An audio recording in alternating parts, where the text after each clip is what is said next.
The gentleman from South Carolina, Mr. Gowdy. Thank you, Mr. Chairman. To the families of the victims, it's been 8 months. And I know that there are those who have said that's a long time ago. But the good news is there is no statute of limitations when it comes to finding out the truth, particularly for those who have served and sacrificed and died under our flags.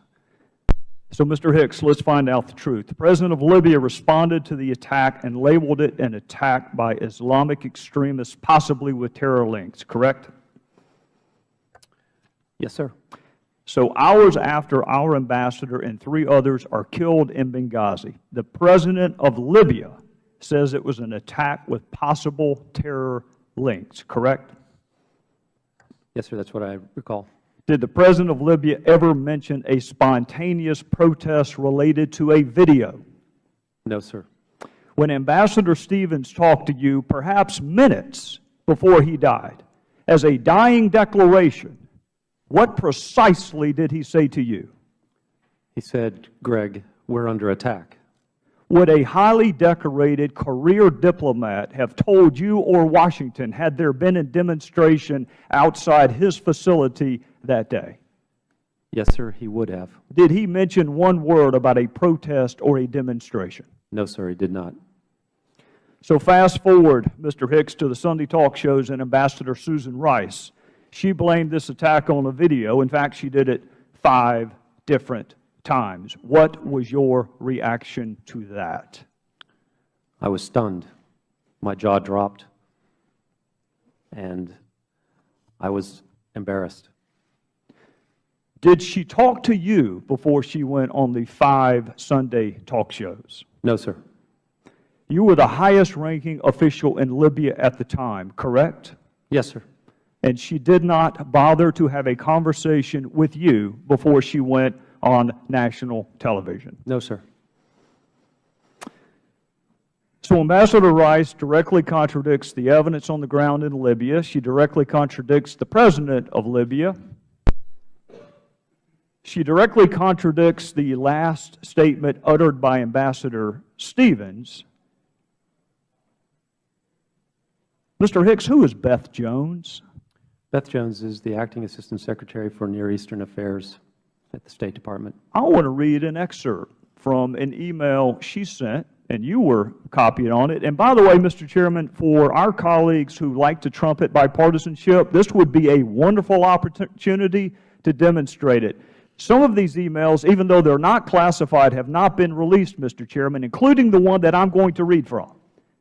So for my colleagues who trumpet bipartisanship, this would be a wonderful time to prove it. This is from Ms. Jones to you, to counsel for Hillary Clinton, to Victoria Nuland, to Mr. Kennedy, near as I can tell, to almost everyone in the State Department, and I'm going to read from it. I spoke to the Libyan ambassador and emphasized the importance of Libyan leaders continuing to make strong statements. By the way, Mr. Hicks, this email was sent on September the 12th, the day after Benghazi, and several days before Ambassador Rice's television appearance. And I'll continue.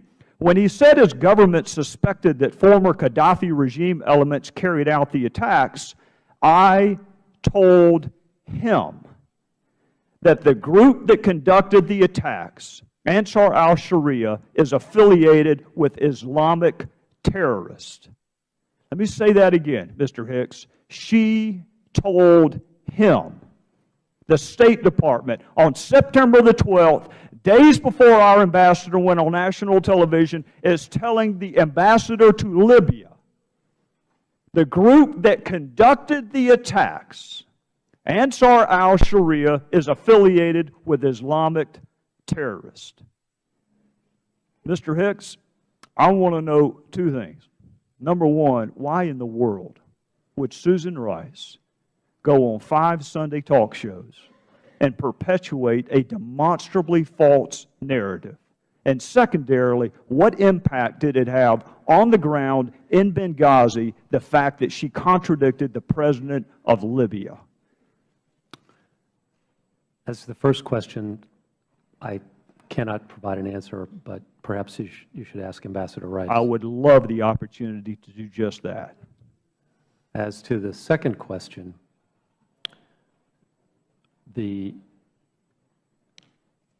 at the time, we were trying to get the FBI to Benghazi to begin its investigation. And that talk show actually provided an opportunity to make that happen. Afterwards, we encountered bureaucratic resistance